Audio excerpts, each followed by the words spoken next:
If you are deliberately trying to create a future that feels safe, you will willfully ignore the future that is likely.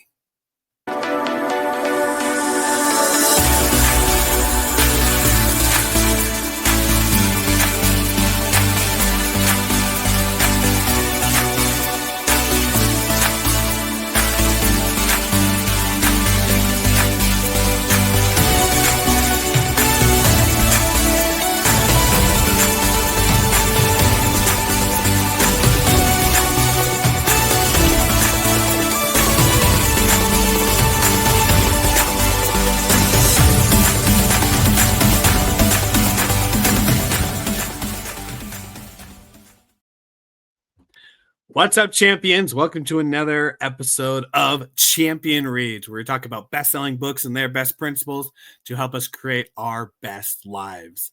I am your host, William Blake. Today, we are privileged to have the founder of Champion Circle, John Kovacs Jr., joining us this morning. And today is our final, actually, I don't know if it's final. We still have another Friday in this month.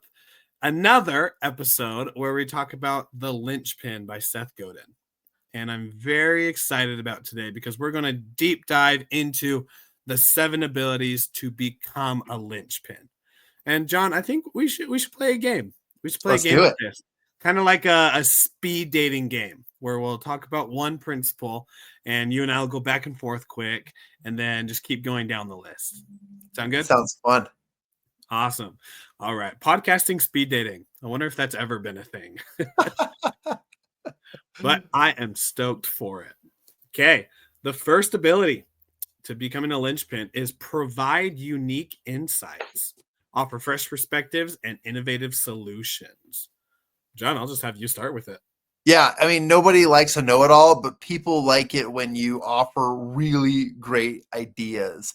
And idea tellers or sharers are those who are like valuable to an organization. You know, when you go to a meeting and you say like, "Hey, I have an idea," or "Hey, everything looks dire."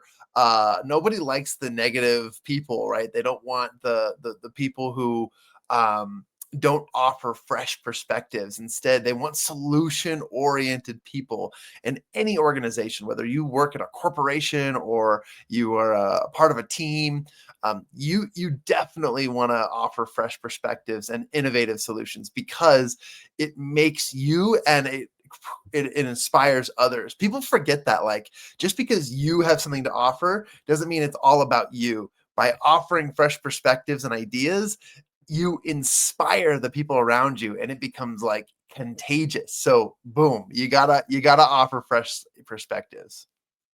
You just have to, because if you don't offer fresh perspectives, you're just shooting out normal. You're shooting out average ones. And we hear average all the time. I remember in college, anytime I'd meet somebody, they'd be like, "Hey, what's your degree in? What do you want to do with it in your life?" And I'm like, even though that's my degree and I was in business management, that wasn't who I was. I wasn't a business management college student. That was one part of this grand scheme of who Willie Blake is. And so I loved when people would come up and say, "Willie, what are you passionate about?" Or "What is your story?" Or if you didn't care about money, finance, connections, resources, didn't have any limits on that, didn't care what other people thought, what would you do? Right? Those questions, they're just so powerful because they don't talk to a specific one area. They talk to a specific, the entirety of the person to go even deeper. So unique questions, unique answers, unique insights, offering those fresh perspectives, great way to be a linchpin. You got to be different, right? Don't be, like you said, the word average. When you're average, you're just normal. I mean, if my favorite meme ever is a picture of a cat wearing a Batman mask, and the meme says, "You always be yourself, unless you can be Batcat. Always be Batcat," right? So it's like you could be yourself. Yeah, you could be average, or you could be who you really want to be. And that's what it's all about. You know, rub some funk on it, really add some glitter, like whatever you've got to do. I remember graduating from college with a degree in public relations communications, and the industry is always keen on talking about taboo topics, and it becomes so redundant and mundane because it's like they can't pick a side, but they want to talk about being right, and they want to stay away from saying the wrong thing so you don't lose your job, and just all these things. And it's like I introduced an idea of like, hey, what if we created like a 5-step system to business, and how public relations creates solutions for business? And they were like, that's not, they threw it down. And so not only should you offer fresh perspectives, but you should receive fresh perspectives. Like you should be open to the idea that, look, our industry is already dumb and boring and average. We should spice it up. We should make it different. We should be open to the idea that, hey, someone's crazy idea might actually lead to something a little bit cooler. And you see this in the world of marketing and advertising. They're always testing out the craziest, newest things. And it's all about just capturing and maintaining your attention. So when you think about your fresh perspectives and innovative solutions, think about something that'll catch someone's eye. The glitter on the bat cat per se, that will say, what the heck am I looking at? And this might be interesting, so just be thinking outside the box is really what I think I'm trying to say. Every time you say bat cat, I'm like, I am Batman. That's what comes to my mind. I And think speaking of of it, I think go of ahead. meow meow meow meow meow meow meow meow meow meow. That's what I think of. So there you No, go. no, no. And speaking of cats and Batman, let's jump to the second one of making connections, building networks by linking people, ideas, and resources. Man, it is so important to build a connection with people that are around you, because no good frog in my throat. No Fortune 500 company was made by a single person. It was made by a team of individuals. It was made by like the village of the corporation of hundreds of individuals. And that's because one person is great at really only a few things, might be good at several things. But if you want to build an industry, build something worthwhile and really stand out, you got to make connections. You got to let people be strong in where they're at so that you can be strong where you're at.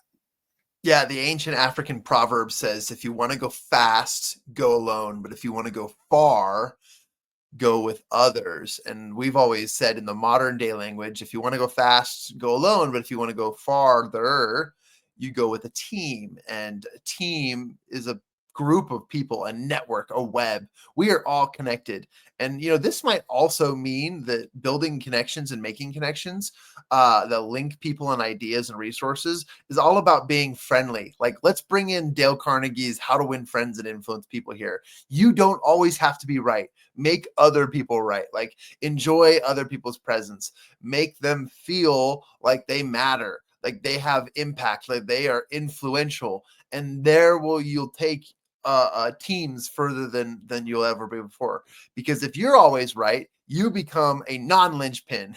You become the people the person that people don't want to be around, and it might backfire. So just know that you can help other people succeed by helping them see from your perspective, but by making it their idea. And just follow a lot of those How to Win Friends and Influence People principles, and you can never go wrong. You'll always win. And that resourcefulness of your connection and network will really and truly thrive. That really goes well with the third principle. Not that we're, we're speed dating. We're We're going having through fun. things, Yeah. Yeah. Yeah. but they're linking up to each other, which is great. The third one of deliver creative solutions. Ooh, So I love this approaching one. challenges with innovation and experimentation. You're right on the money with what you said and connecting those two. It's the way that we approach it that can make all the difference, right? When you're going out and being average, the mundane, and you're trying to fit in with everybody else, you don't stand out. You just don't Yeah. stand Yeah. out. Delivering creative solutions, approach challenges with innovation and experimentation. A key word that pops out to me in this phrase and in this step is experimentation. I always talk about putting on the lab coat. I pretend to be a scientist every day of my life. And I could be a social scientist. I could be a lab rat chemistry scientist. I don't care. But everything is a science experiment, because feedback is gold, and results, or the way we get to the results, is all about the operations and making sure it succeeds. And if you want to be a linchpin, and you're the kind of person who talks to the upper management and the executives about things like, hey, the results were inconclusive, or hey, this actually ignited a better solution to our bottom line. When you start talking their language, you become indispensable. You become someone who cannot be let go, because they now realize, oh, he gets it, or she gets it. Like, he understands what it takes to make things happen. And I think, and this is just a personal opinion, we're dating here for a moment, so you can agree or disagree, but it starts with it starts with experimentation. Are you willing to just try it, even though it could fail? And that fear gets in the way, but that openness to saying, I can take risks. I know that if I go down this path, I'm going to get a solution, or I'm going to get a result that will lead to a solution, whether it be positive or negative. So just being willing to do that is such a linchpin move, can I say? And there's not just one route either. Like, being creative means that it's you, like, you're the one that creates it, and it's different. Me and my brother both have dyslexia, and both are just like very strategic individuals. We love the strategy behind games and life and everything, but we have different approaches of how to get there. My brother will, whenever he gets like a new game or a thing, he'll read all the instructions, learn about it, then start playing it, and then be able to figure out the fun foundation and then the strategicness of it. Me, on the other hand, I want to learn, I want to get to that level of strategic, but instead of like reading the instructions, I like glimpse over them to get the basics of what goes on. And then I just jump right in and start playing the game. And that's how I pick up, and that's how I learn to where we get to the strategic level. Is one faster than the other? I don't know. But it's a different route that is creative for both of us, that fits us, but gets us to the solution that we want. And building off of that, I mean, that reminds me of the next principle, which is be adaptable and resilient. And this one embraces change, bounce back from setbacks and thrive in uncertainty. And Willie, what you just shared, like, that's a portion of being adaptable and resilient. Like let's jump in and see what happens, but then let's be ready for the next thing because of our results. Like, your track record is going to share so much more about you to others and to an organization than anything else. And that's how you truly become indispensable. But I want to share a little bit about embracing change, bounce back from setbacks and thrive in uncertainty. Like, that's the scientist mentality. It doesn't matter if and when you fall short of the results, or you don't quite find the solution. What matters is that you're resilient in finding it. It's the exact same thing about Think and Grow Rich's desire statement. Like, if you truly want to find something, if you know deep down in your soul that, like, there's a solution to this and you're going to get to the bottom of it, you will stop at nothing. I've seen a lot of TV shows lately where a detective is, they just feel it in their gut that they're right, that somebody murdered somebody, or somebody was the culprit of the crime that's been unsolved, and then they're just like on a mission, and they're like busting through piles of paperwork just to get to the answer. And I love that, because that resiliency is what really stands out. And when you're a leader looking down on the people who you work with, you see those people standing out, because again, it's the law of averages. But if you see people that are, just like doing the normal work, they'll hide in the cracks, they'll hide in the shadows for a few years before a major business setback comes in. And because they don't know your name, you're gone. They're going to lay you off. You're not indispensable. So be resilient, be adaptable, and make that shine in who you are constantly. I love that principle. Right on the money. When thinking about adaptable and resilient, I split in the two. Adaptable makes me think of the quote, we've survived 100% of the days that we've lived so far. That's not just good, that's great, right? And so that means we are just adaptable human beings. Whatever situation we've been thrown in, we've been able to be adaptable. But being able to force yourself to be adaptable is where that linchpinness, I don't even know if that's a word, comes out of you. And that you're able to be creative and provide perspectives and connect with other people on that. Then you got the resilient side, which is like, how do I be adaptable? Well, you just keep doing it. Whenever things hit you, you just keep walking. Whenever things get tough, you just keep walking. And as you just continue to persist, consistent every single day, then you build that resilience to then embrace the change, bounce back from your setbacks, and thrive in uncertainty. Absolutely. I want to emphasize as we transition again, resilience doesn't mean stupidity. And let me explain. Stupidity is doing the same thing over and over and over again, but expecting different results, right? That's the Albert Einstein's definition of insanity, right? Don't be insane, don't be stupid, but wow, I don't think I've ever said that on this show. But resilience is that creativeness, right? And I love how you explain that. And the reason why I said what I said and brought that up is because the next one, the fifth step to being a linchpin, is overcoming resistance. You got to push through fear and doubt to make to take meaningful action.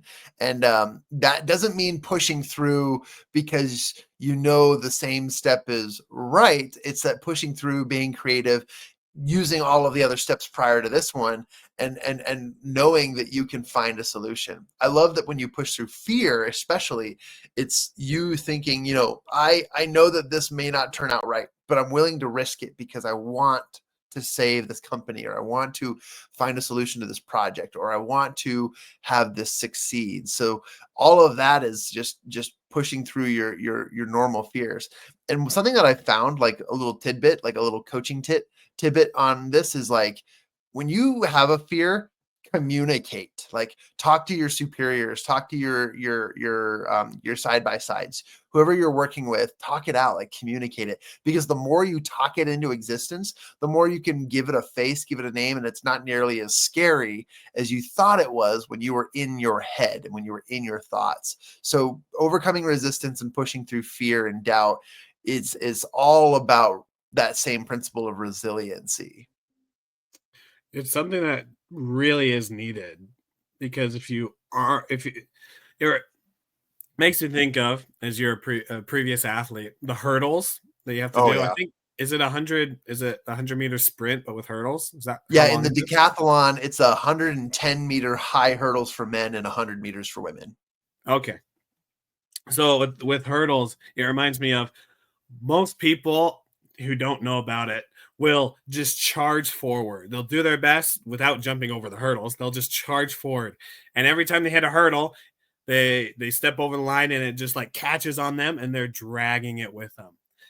And then you hit the second one and third one and fourth one, and every time you're just adding another one onto it. A lot of people do that. They just keep going forward and being like, I can just push through this. I got this.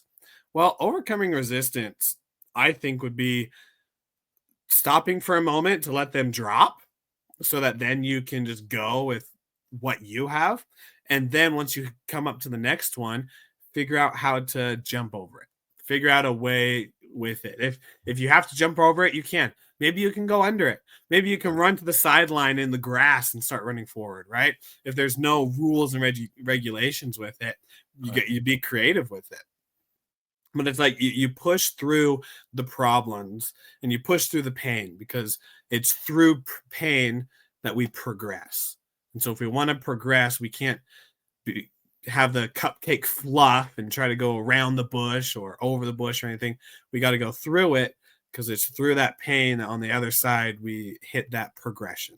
Yeah. Uh-oh. Put that lab coat on, because you need experimentation, doctor. Like, we need to push through. And it's okay if there's failure along the way, but you definitely need to talk yourself into and focusing on those results by providing solutions. And you can overcome those big fears that you're imagining, right? So it's a powerful, powerful principle.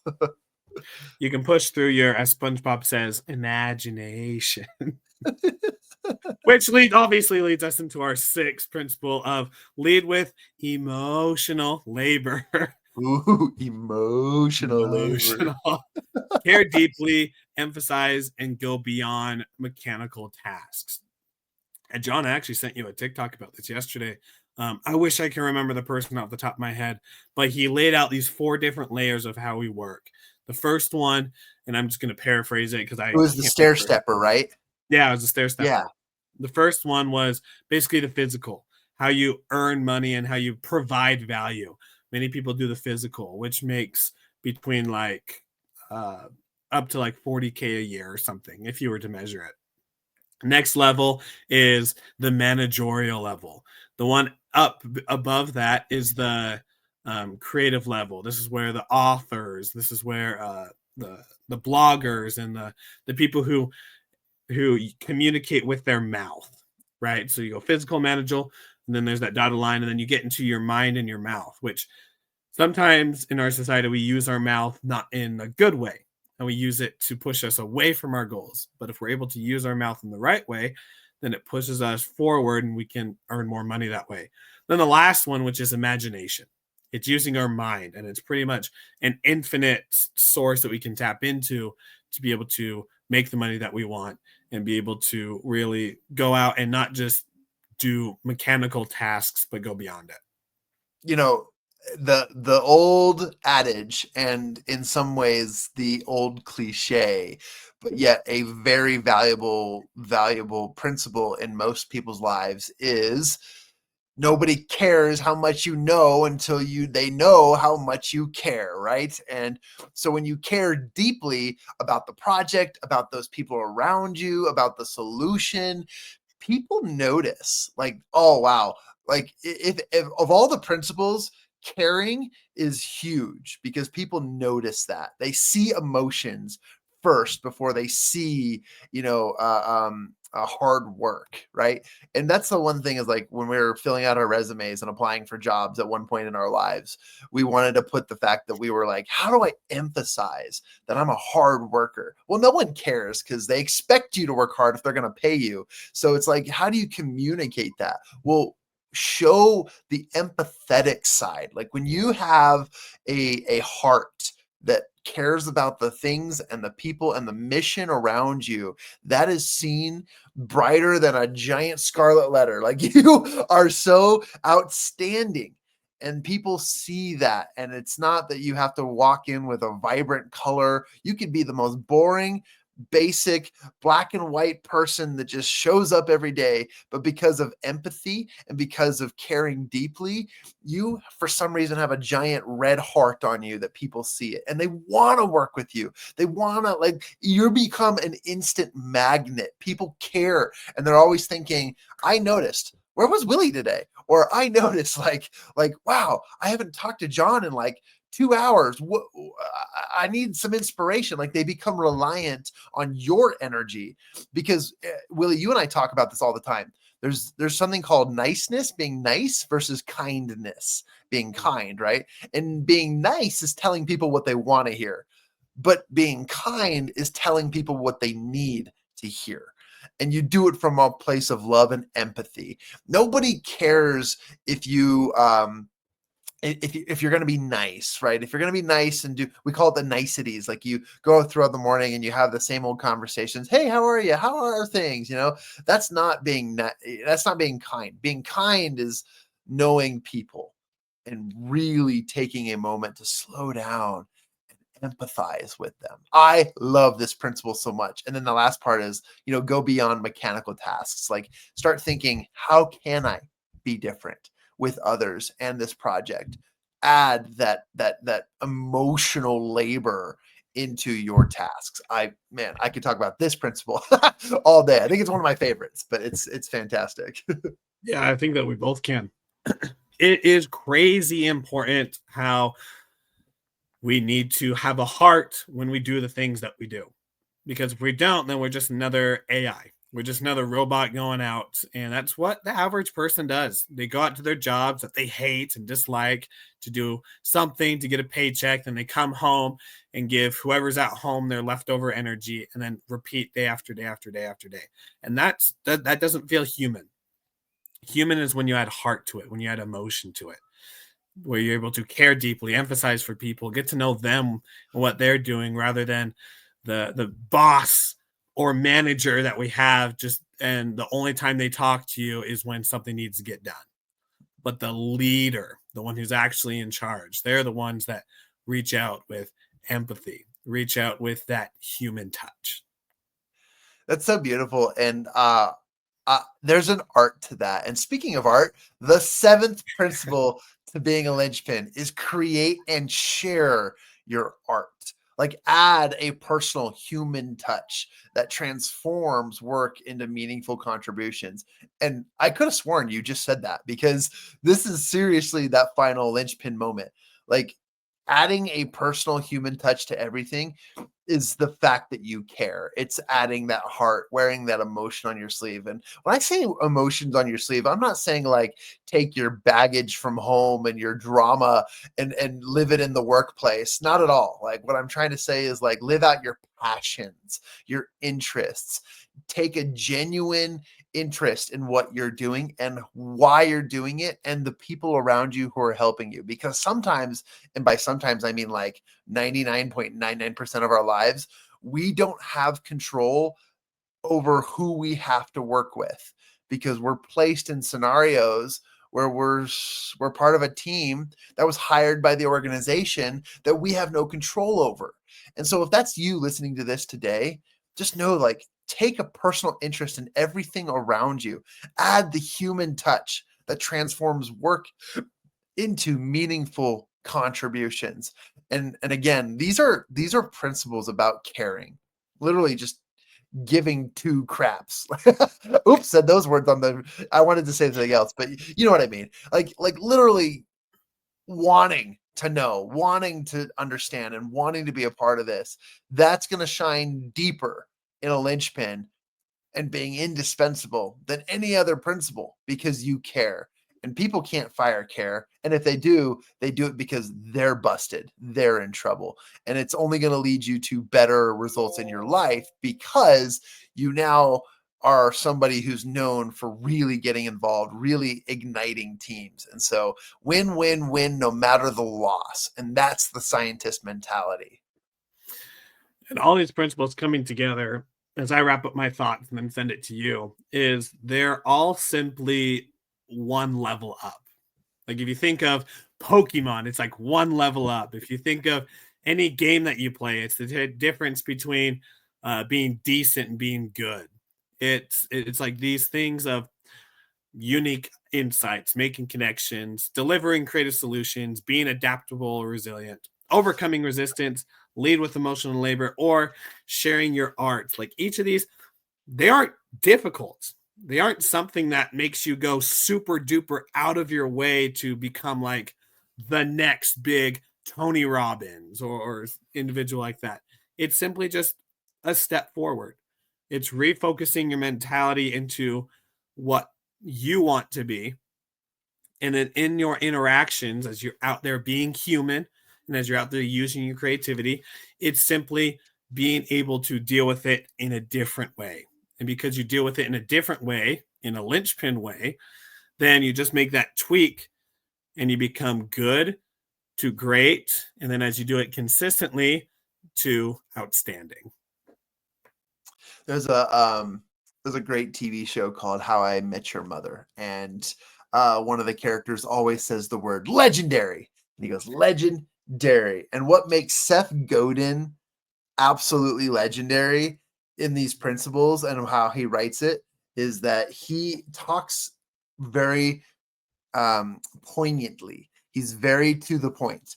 And the first three sentences of this chapter and these principles in his book, Seth Godin says, linchpins do two things for the organization. They exert emotional labor and they make a map. Those contributions take many forms. And I love that because in today's speed dating round, which By the way, this was really fun. Yeah. In this speed dating round, we come across so many different ideas and perspectives, but hopefully you're walking away with one thing that resonates with you. And whether you're part of a corporation or you're starting your own business and you need to hire out and find teams, look for people and for qualities that fit any one of these, because you're looking for someone willing to work hard and get results. And that's what it's all about. And I've surrounded myself with a team of people at Champion Circle who I just know care about the mission, who care about what we're doing. And at first they may have started because they cared about like me or the results they were getting out of the meetings, but it's evolved in so much into so much more. And that's something that I look for. And I'm not saying I'm the perfect example, but what I'm saying is surround yourself with people who you want to work with. And if they have qualities that you say, wow, I've never worked with someone, but that person definitely knows how to get it done, or that person is a problem solver.